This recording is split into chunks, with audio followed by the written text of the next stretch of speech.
Okay, welcome back to the meeting.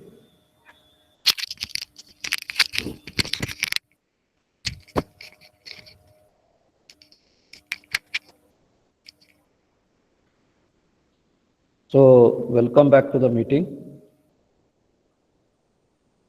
So, going back to a mathematical model of a field controlled DC motor.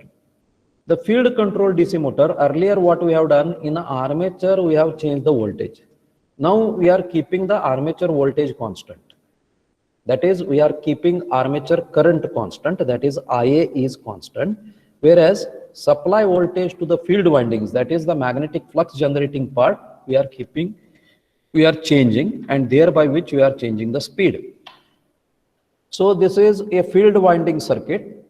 Field winding have a resistance RF and inductance LF, and supply voltage to the field winding is EF. Whereas armature voltage EA and current IA is kept constant. This is what is the principle. So this is much easier, basically because we are not changing power supply to the armature, and armature is rotating, so there is no change in the power supply to the armature. We are giving constant voltage to the armature. Whereas field winding is anyway separate, it is not going to rotate, and hence controlling that is much easier. So the advantage of the field winding DC motor is ease of operation, and it is cheaper than that of armature controlled DC motor. So here you can see RF is the field winding resistance, LF is field winding inductance, EF is the field voltage, and IF is the field current. TM is once again the motor of the torque. J, that rotor part remains same, and the F is the damping ratio and all that. So once again, in the previous case, what equation is there? TM, the same equation I have written. Only thing is, in earlier class, it was IF and KF was constant. Now, IA is constant and IF is variable. So once again, I will take KT dash as the constant of proportionality multiplied by, instead of IA, it is IF. So you can write down the equation for this. So supply voltage is EF, that is equal to voltage drop across resistance plus voltage drop across inductance. See here, the another difference is here there is no back EMF, because back EMF is there in the armature, not in the field. So naturally the back EMF will not come into the picture at all, because it is supplied with the constant voltage, and that we are not modeling. See, in control engineering, basically we are writing the dynamic equation, not the static equation. So the back EMF will be always there, but that is in the armature, and we are not bothered about the armature. We are bothered only about the field windings in that. So that means, that is because of that EB is not there in this. So you can write LF into DIF by dt plus RF into IF is equal to EF. This is the first equation for that circuit. For the rotor part, same equation I am repeating. Whatever equation was there earlier, that is J d square theta by dt square plus F d theta by dt, not is equal to, it is plus, is equal to Tm, that is KT dash into IF. KT dash into IF. This is the second equation. So you can model that. After taking a Laplace transform, this becomes LFS, because d by dt is there, RF into IF of S is equal to EF of S, whereas JS square, because it is d square theta, so JS square plus Fs is equal to into theta S is equal to Tm, that is KT into IF.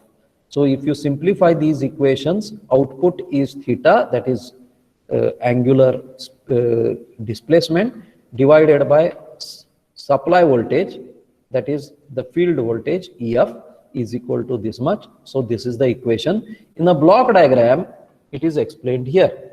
So the first equation, EF is supplied, that divided by LS plus RF is current. That current is supplied to a motor, that rotor part, that multiplied by KT dash divided by S into JS plus F is equal to theta. So this is the open loop system. So this is clearly a open loop system, and there is no feedback like because of back EMF which was there in the armature controlled DC motor.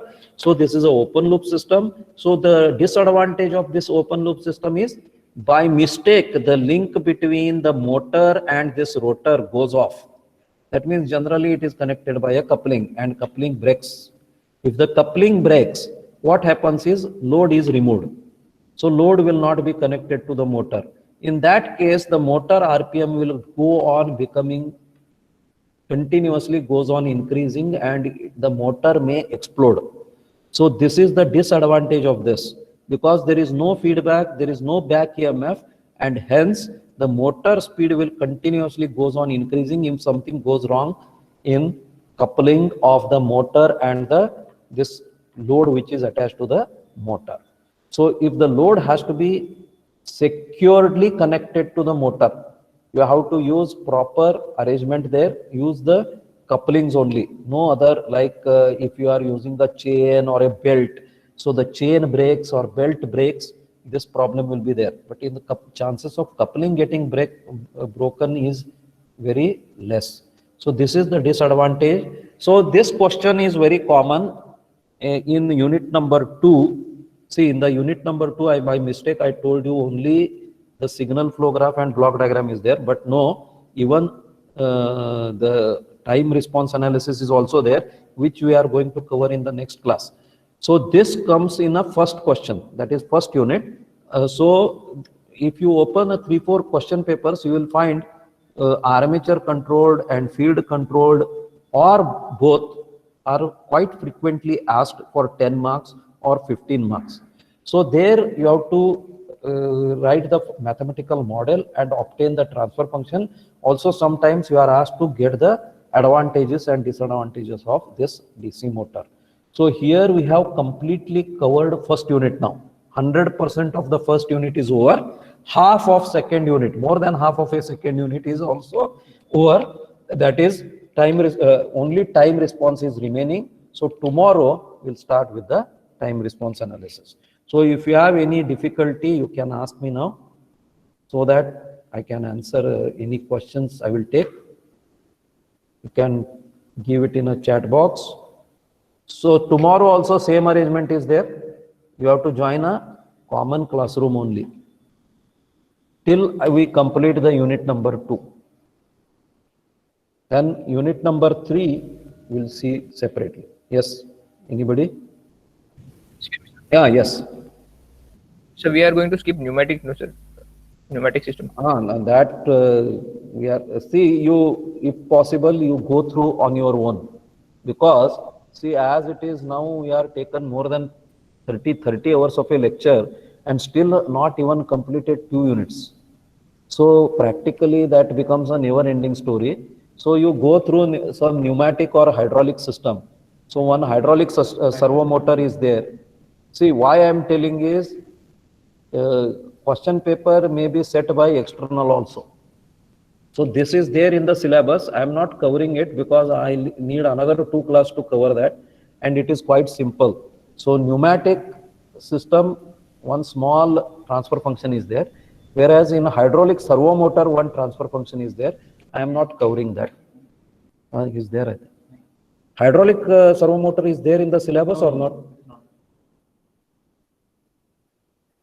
Earlier it was there, not there. So one pneumatic system you can cover, one small thing is there. So one set of equation, it is like a theory. Yes? Yeah. So we can include that in PPT and share with you. Yes, sure. Thank you. So far nobody has asked any question, basically because it is very small and it can be asked only for 5 marks, not more than that. So nobody prefers that. That's why if you take even VTO question paper also, there never question has came on that. So, but I don't say that don't prepare. You prepare it because it is very small thing. In the exam, if it is set by external, the question may come. So with this, I am stopping here. Any questions are there? Yeah, do you have any difficulties as such? See No, sir. now, one thing I want to, I'm very skeptical is that unit number 3 and unit number 4. They are all graphical in nature. So I request you to, before I start the class, you go through that with some background you have to sit. Otherwise, it is very difficult to convince you online. That is my problem. So those two units can be always better to be covered on the board. So that's why we have kept it at the end also, hoping that the college will reopen. But looking at the condition now, I doubt it is not going to reopen. So most of the things are online. So what I request you is that before I start, once I give the initial introduction, you prepare on your own and come prepared for the class. Then only it is possible for you to understand. Otherwise, I am helpless. Will give input because that requires practice and proper understanding. So if you read it beforehand, it becomes easier. So, and moreover, you can ask some difficulties also if you are prepared. If you are not prepared, you can't ask any difficulty also. So that is a basic problem with that. And totally graphical in nature is there, especially that Bode plot, which is to be drawn on semi-log sheet. So it is on the graph paper, semi-log sheet you have never used. That is your problem.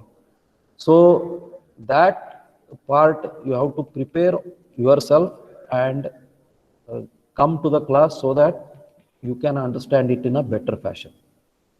So with this, I will stop today, and in the tomorrow's class, I will start with the time response analysis